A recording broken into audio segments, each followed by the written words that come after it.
All right. It's been 2 weeks. I know. It's been 2 weeks. But I have a good excuse. I was on vacation last week in DR. I went to DR. Actually, some interesting conversations came from that, so we're going to go ahead and talk about that too. The point of today's discussion is going to be IRS customer service. I was doing some research.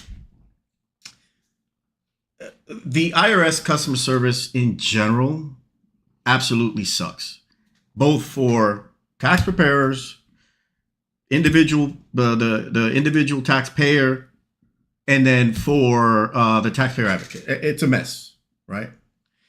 We're going to go over some reasons why that is. We're going to go over some budget issues that the IRS has, things that they're asking for.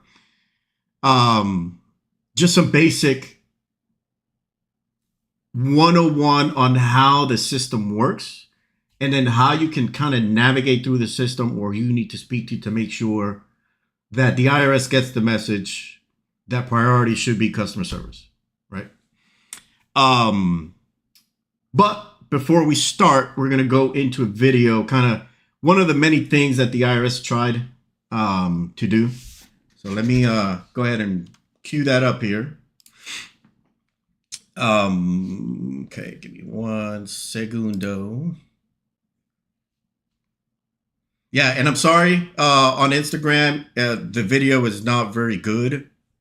It's just is what it is, the work in progress, right? It's the limitation of the system. But YouTube, Facebook, LinkedIn, those are better venues. You can kind of see everything,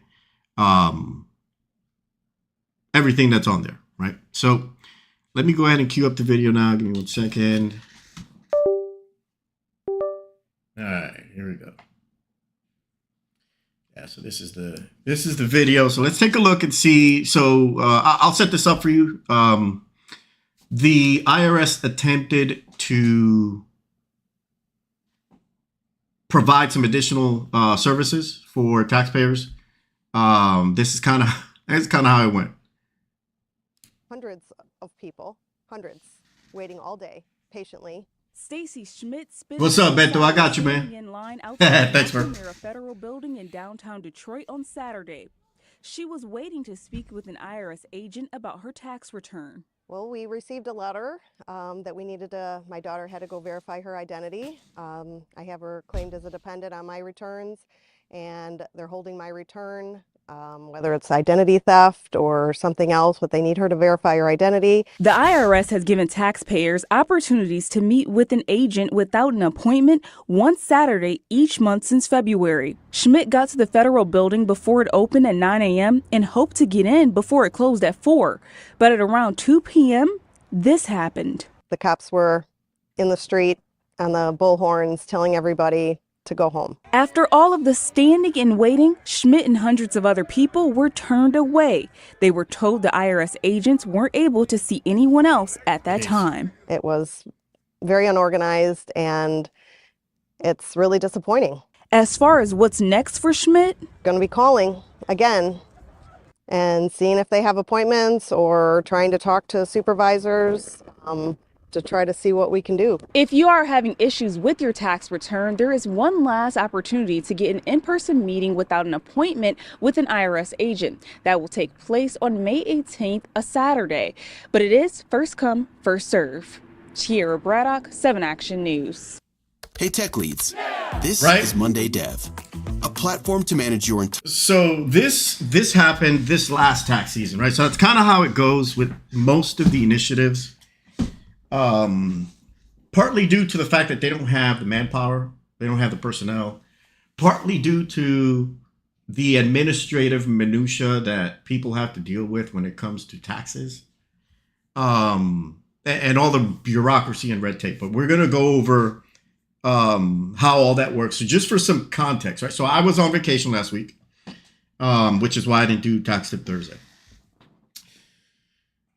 While I was on vacation, I got the chance to talk to one of the drivers. He was driving us from the airport to the hotel and that, just in general, right? And so I got a chance to talk to him, and it turns out that he studied accounting over there, right? He didn't want to do accounting. But I started asking him just basic questions about how it works in the country.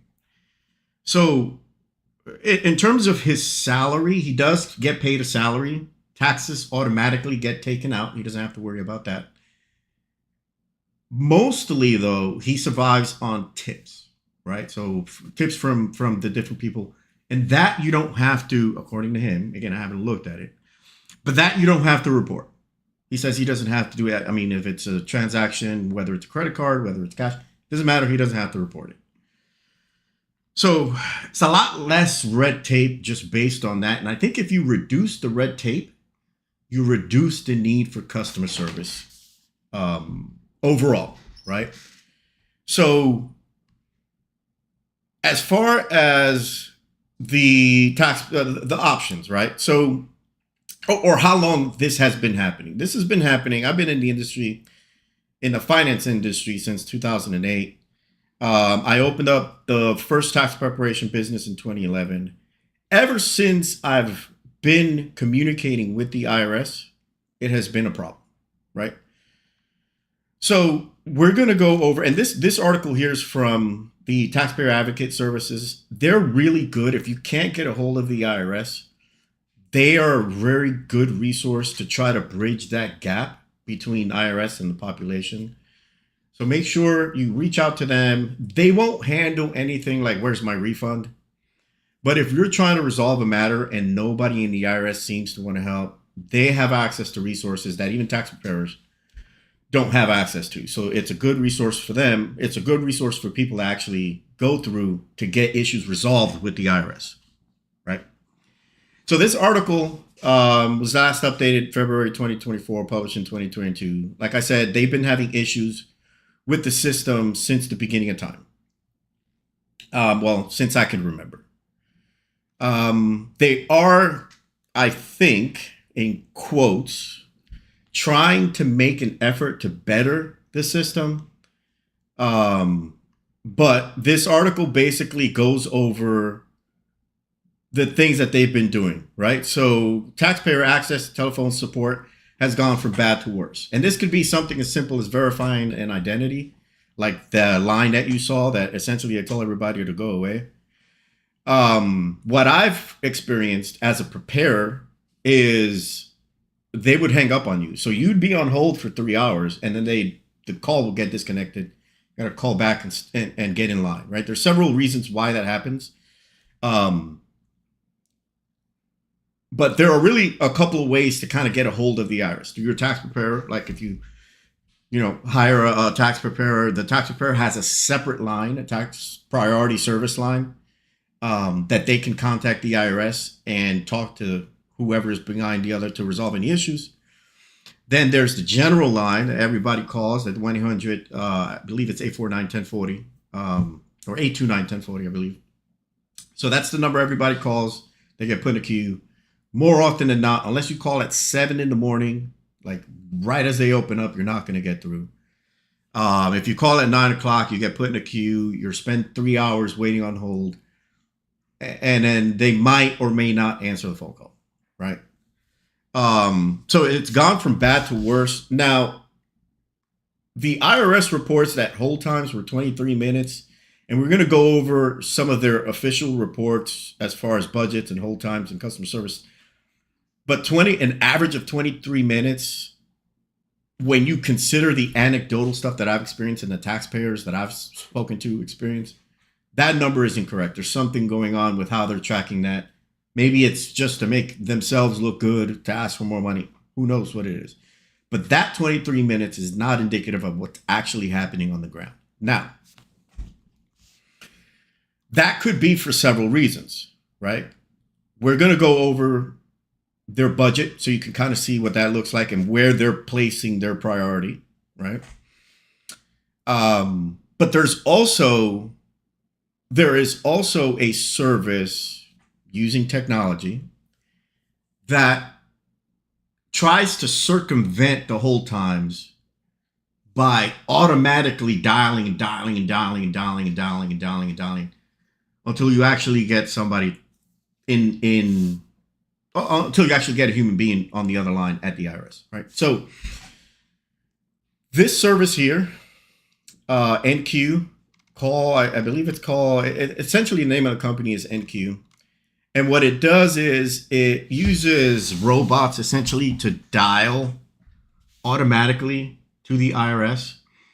And there's absolutely no way that you're going to compete with this, right? So for a low fee of $3,000 per year, you can circumvent some of the hold times associated with the IRS. And my theory is this is what's bringing down the numbers as far as the average hold time, because it's just not the experience on the ground for me on the priority service line and as a general taxpayer, right?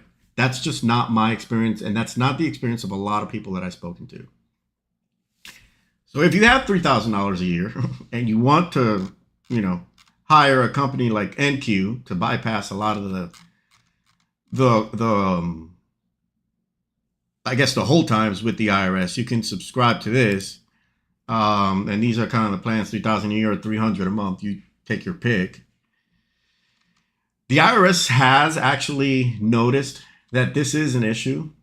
And so what they've done is they're starting a pilot program to kind of stop these services, because NQ is not the only one. There's a couple of other ones. But they're starting a pilot program where essentially, if it detects that this is a robocall, if the IRS detects an inbound robocall, it'll hang up on them.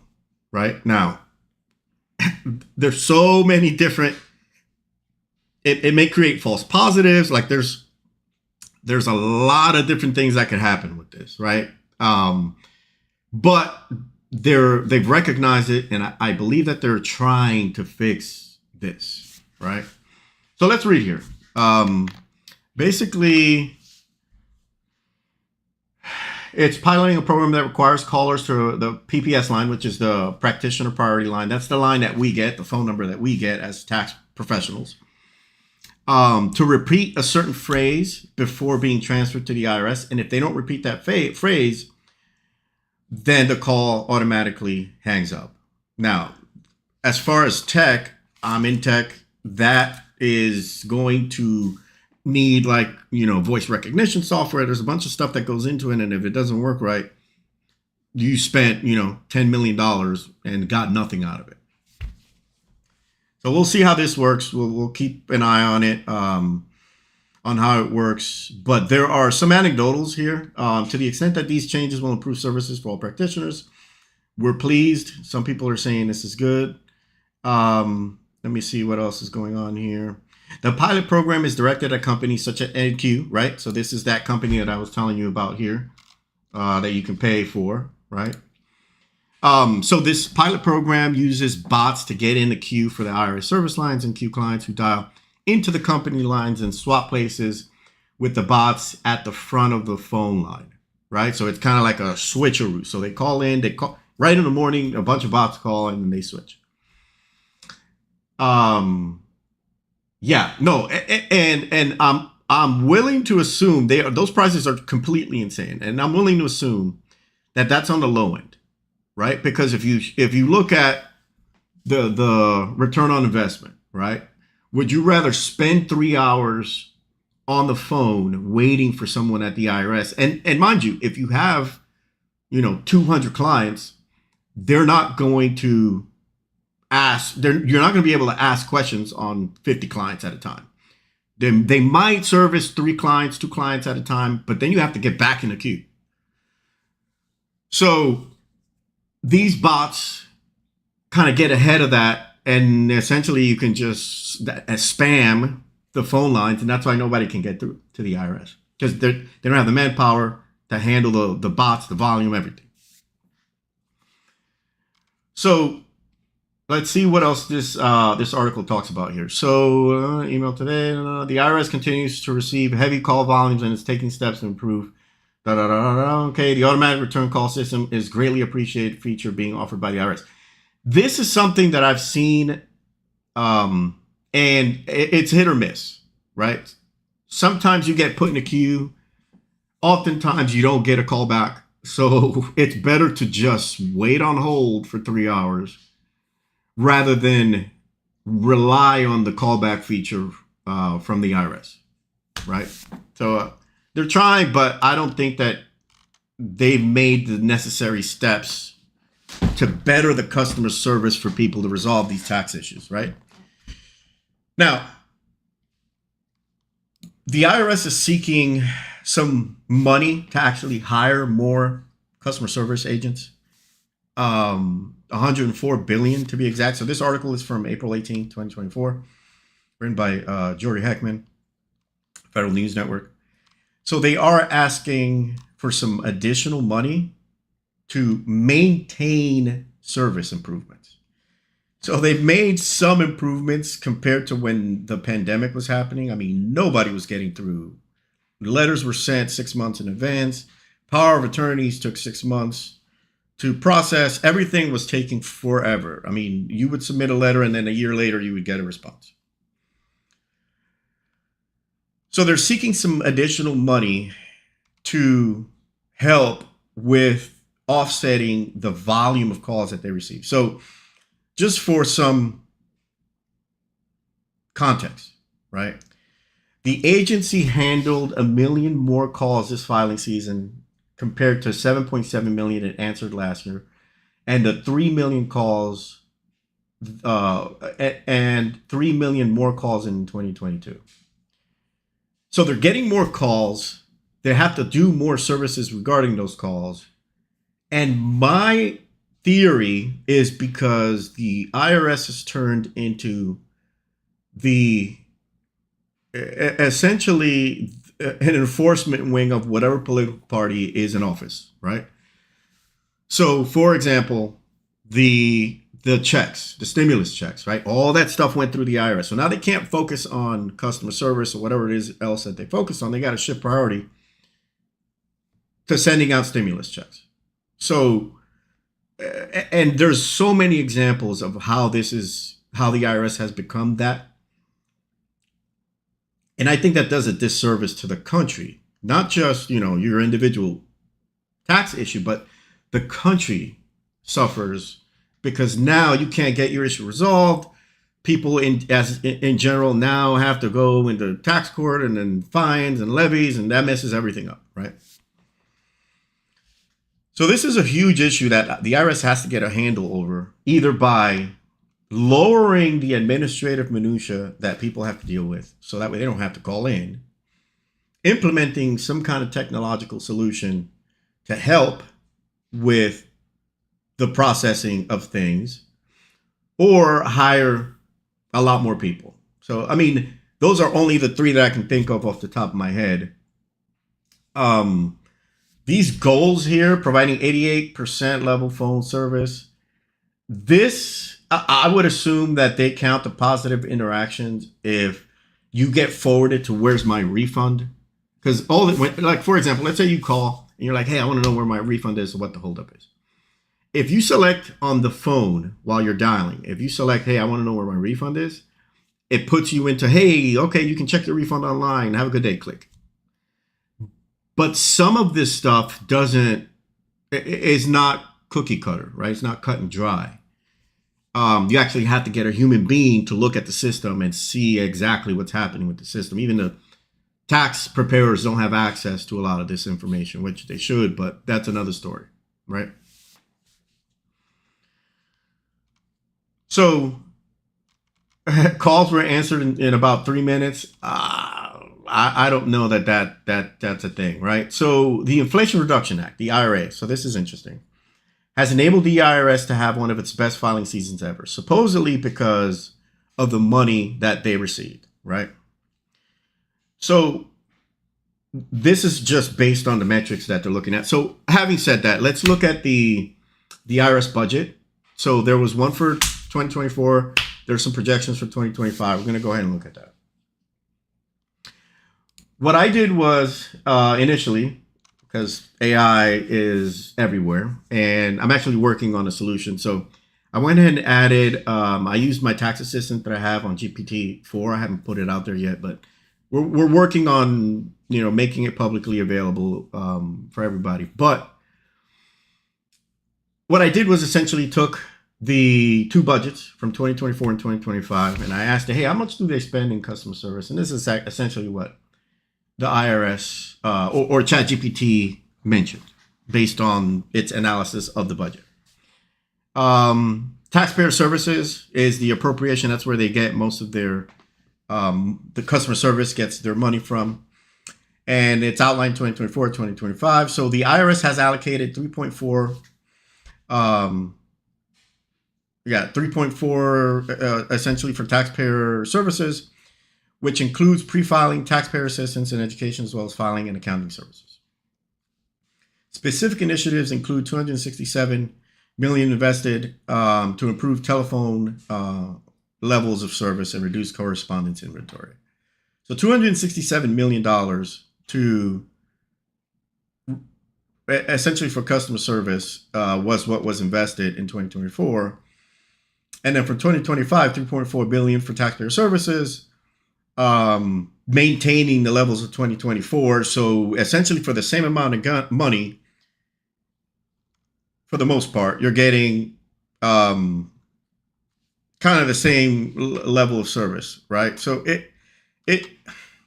I don't think money is the answer. I don't think giving the IRS more money is the answer to solve the customer service issue, right? In my opinion, technological improvements is the answer. Hiring more people is the answer, or restructuring how they allocate their money is the answer. Because on the technology front, right? Let's take a look at a file here. So if you look at this file, right?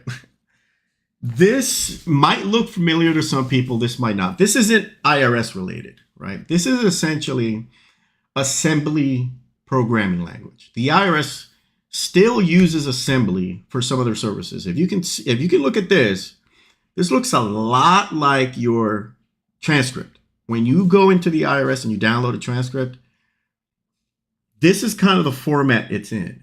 And assembly was invented in 1947. So they have a huge problem with technology that they need to solve, and they understand that, right? So there is a SOP, essentially the Inflation Reduction Act Strategic Operating Plan that they came up with in 2023 to advocate for better services to the population to improve customer service and improve all this other stuff. So we're going to go over some of the aspects of this document here, starting with, let's see here. Okay. Actually, no, we're going to go back to the table of contents. Oh, where is it here? This is a lot of information. But essentially what we're going to focus on, and that's his, that's Werfels, who's the IRS commissioner. That's kind of his one over the world. Okay, so here. So what we're going to look at is, it looks like the objective number one for the IRS is to improve customer service. At least they have it written down that we really want to focus on customer service and then focus on enforcement. But we're going to go over the budget, and you're going to see there's a long way to go. So dramatically improve services to help taxpayers meet the IRS obligations, receive the tax incentives for which they're eligible for. So this is where they say they're headed, right? Oh, hold on a second. Let me close this up. Okay. Hopefully you can see that better there. This is where they say they're headed. So we'll be making interactions with us easier and more convenient for taxpayers and tax professionals on par with the experience they expect from best-in-class public and private organizations and tailored to their needs. We'll improve our communications to taxpayers and invest in technology to provide them additional digital options in addition to in-person and paper options for their interactions. We'll provide taxpayer and practitioners with the data and tools they need to interact us with accurately. Okay, boom. So they recognize that this is an issue. I am working on something, and I called the IRS and I said, hey, do you have some of these documents that you publish, these publications, the regulations, the revenue bulletins, are they available in some kind of structured data format? Their answer was no. Everything is in PDF. That's a problem. right? That is a huge problem for reasons I won't go into. But they really need to modernize their entire digital infrastructure in order to be able to save some time on answering some of these questions and doing everything they need to do to make customer service better.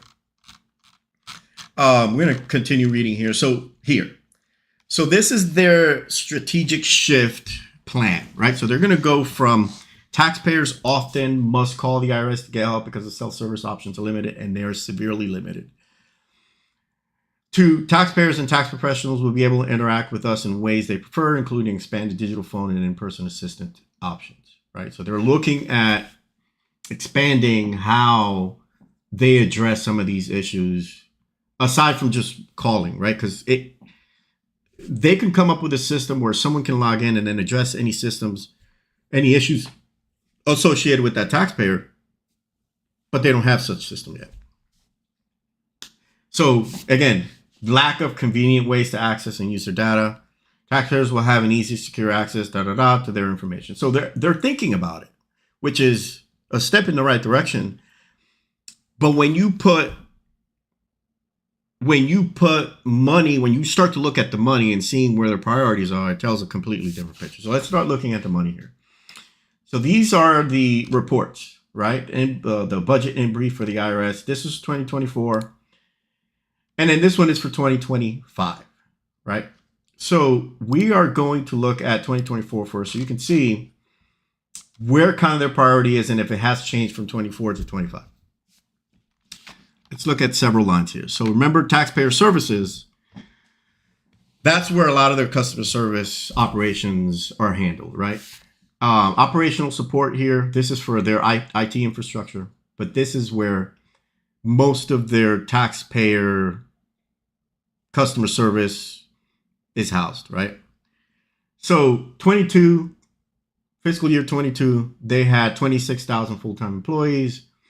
23, they had 26,000 employees, 26.8 thousand. And again, this is in thousands, so we're just going to go over that. 26.8 in terms of full-time, so a little bit of an increase from 22 to 23. And this is their request for 2024, right? So they wanted to bring it up to 31,000, and that's kind of the money associated with it. But when you look at enforcement, when you look at investigations, when you look at exam and collections, the combination of that is at least twice, if not 3 times as much as what they're spending on customer service. So to me, the system almost feels like they want the lack of efficiency so that they can collect more money for enforcement as opposed to just handling issues outright, right? So if you look at enforcement, I mean, that's 5.9 million compared to 3.4, right? Why? Why are they spending so much on enforcement? They have 35,000 full-time employees in 22, 34,000 employees, full-time employees in 2023, right? And if you look at investigations, kind of follows the same trend, and exam and collections, 31,000 compared to the customer service, which is where you actually need the help. It's just they're allocating their current money in the wrong way, in my opinion, right? This is just my take on how they're allocating their money. Now, when you look at 2025, well, actually, let me see. Yeah. So now let's look at 2025, right? So let me keep this up here because we're going to do a comparison. You're going to see the difference. So 2025, right? So this is what actually happened. So in 2023, right here, they enacted 26,000, 26.8. Oh. Yeah. Exactly. It doesn't.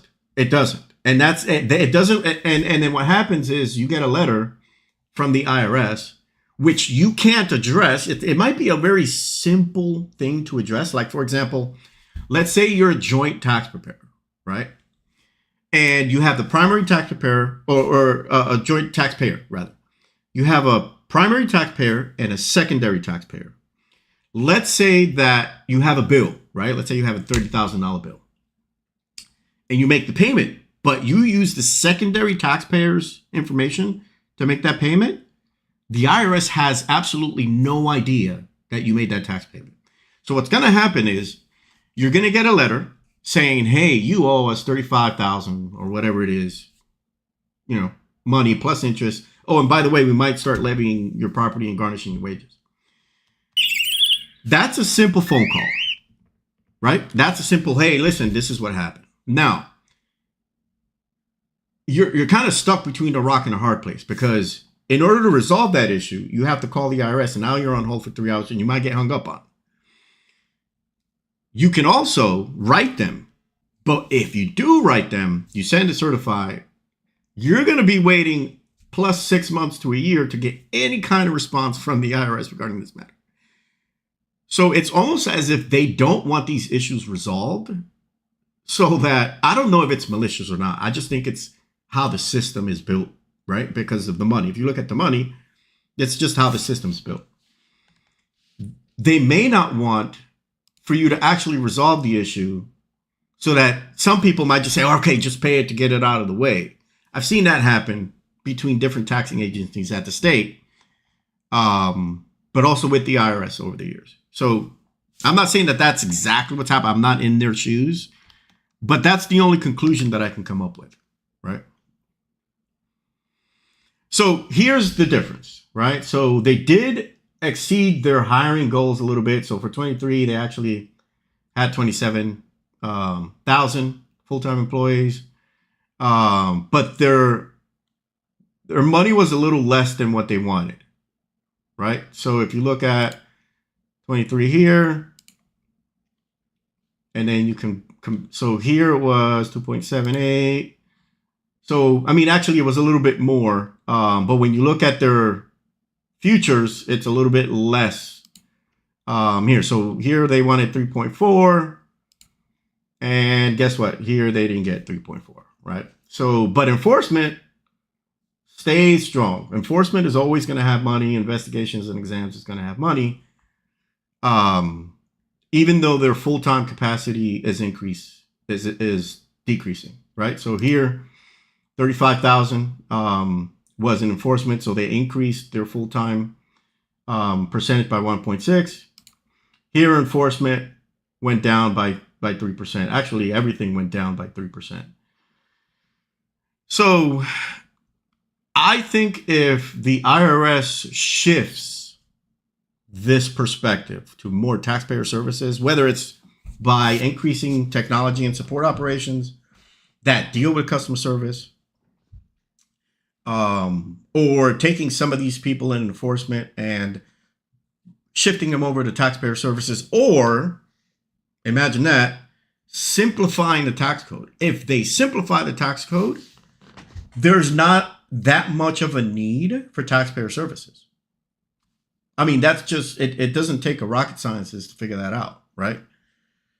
So let's continue reading the 2025 one here. I highlighted some things.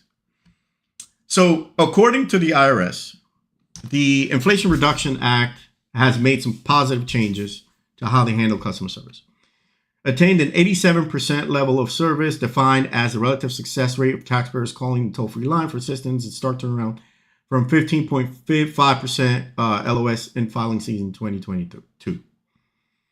Again, anecdotally, there's no correlation here. It doesn't make any sense that this is what they're saying. And again, it could be because of that NQ service that I was talking about earlier. Maybe some of their bots, once the call is answered, bots go through, they're correlating that to a positive interaction, which may not be the case, right? The IRS answered over 16 million calls, with 7 million being answered by the IRS assisters and approximately 8 million being answered through automation. So if you look at 7 million being answered by the IRS, by the actual human, and 8 million through automation. So anytime, and this is where I'm thinking this is how they're counting their numbers. Anytime, let's say you call to get a response regarding your refund because, hey, you need to verify your identity, whatever, right? And the telephone system forwards you to an automated service that you can do it. They count that as a positive interaction. So, and it seems like just based on these numbers, they're moving people more towards the automated response versus actually having interactions with a human being, right? And based on those forwarding to the robots, they're saying 28 minutes was the wait time to speak to an IRS agent. And again, that has not been my experience on the priority line for the IRS priority line, which is supposed to be where you can get answers quicker, right? Because they have that line that you can, since you know what you're talking about, you know exactly what's going on, and you can communicate with them faster and get issues resolved. But that line, I've been hung up on so many times when I'm calling. So I don't think that this is very accurate. I think there may be some politics, something going on here in terms of, the IRS and politics. But again, I can't either confirm or deny. I have worked in government before. I know how the government machinations occur. So my guess is that's what's happening. They're forwarding people to the automated line. The robots from NQ call, and nobody else, no other human being can get through unless you subscribe to these services. But I'm not going to go into some conspiracy theory that I'm thinking about on that. Anyway, so let's continue here. So technology support and operations. This is what I was telling you earlier, that maybe if they increase their IT infrastructure, right, they may see better service rates. The people might be able to get some better services to resolve their issues once they move away from assembly. And I'm not saying it's an easy task, right? Because I'm in software as well, and it's not an easy task to go from a legacy program to actual modern program on the cloud or whatever it is that they have going on up there, right? It's not easy, especially considering the security element that has to be taken into effect, because there are so many scams and IRS scams. And actually, I might dedicate some time to actually talk about some of these scams in more detail. But that's one aspect that you actually have to really consider when dealing with automating anything or transitioning over from legacy to current software, right? Okay, so it's also an adjustment to reflect the fact that technology works, which may have funded through discretionary appropriations, and the IRA. Okay.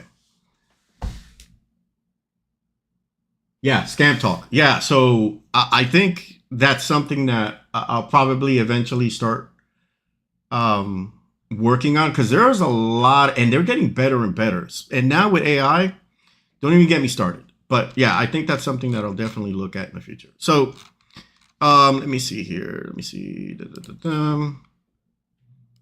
Okay. Yeah, so these are the hold times, and then this is the budget. Okay, so we talked about that. We talked about the IRS wanting money. Now, what are some things that you can do, right? If you are having issues with the IRS, one of the things that you can always do is contact your local taxpayer advocate, right? And so you could do that by essentially going on their website and making an appointment, right? So taxpayer advocate appointment, simple Google search, schedule an appointment, and boom, right? So now you can go ahead and schedule an appointment with your local person, and then they can kind of push the agenda a little bit more, right? Another option that you have is contacting Congress, your local congressperson, right? So where I am, if I go to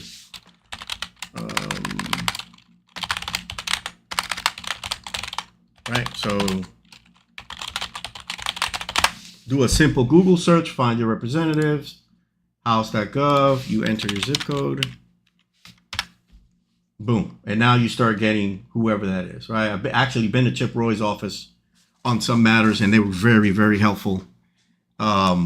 So if you have a tax situation and you've tried your best, you've sent letters, you've tried to call, you contact Taxpayer Advocate, you can't get through, nobody wants to answer your question, going to Congress is something you can do. And not just that, but going to them in general with any issues that you have so they're aware of it. And that way they can bring it up and at least hopefully do something about it, right? That's another option that you can take. Another option that you can take to kind of navigate is contact your a tax preparer, right? Some tax preparers specialize in resolving issues. Some tax preparers, like I said, we have access to a lot of information and phone lines that general tax people or general taxpayers don't.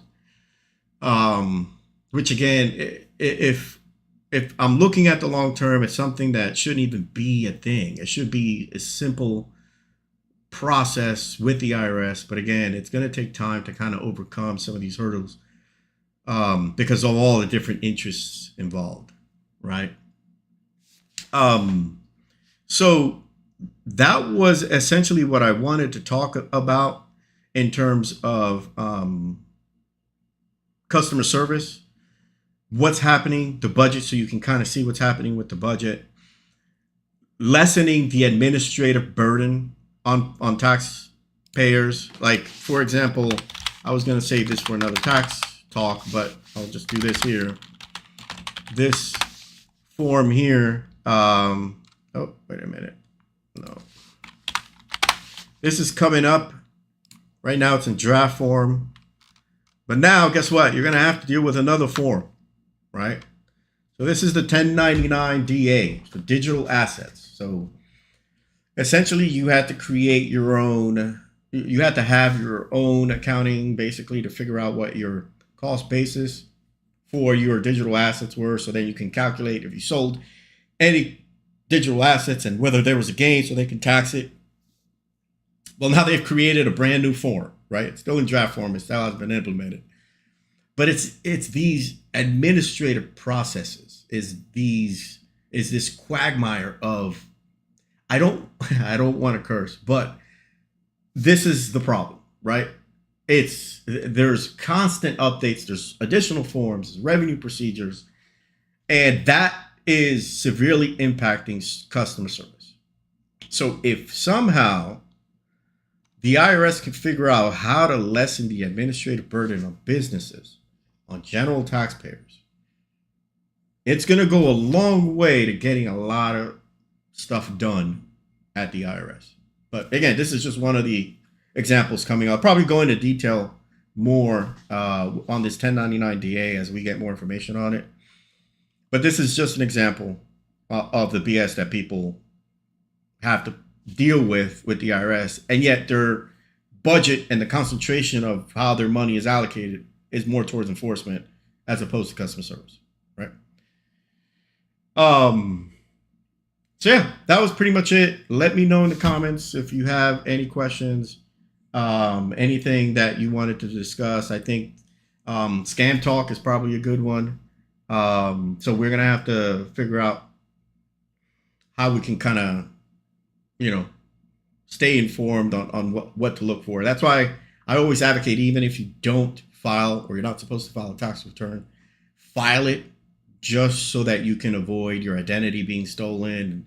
And if that happens, now that's a whole nother process that takes sometimes years to resolve. So like I said, yeah, just leave a comment, like, subscribe, do what you got to do, tell your friends, and then I'll catch you in the next video. Peace.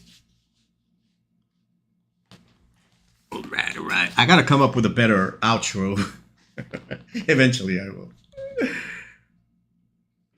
And let's see. And signing off.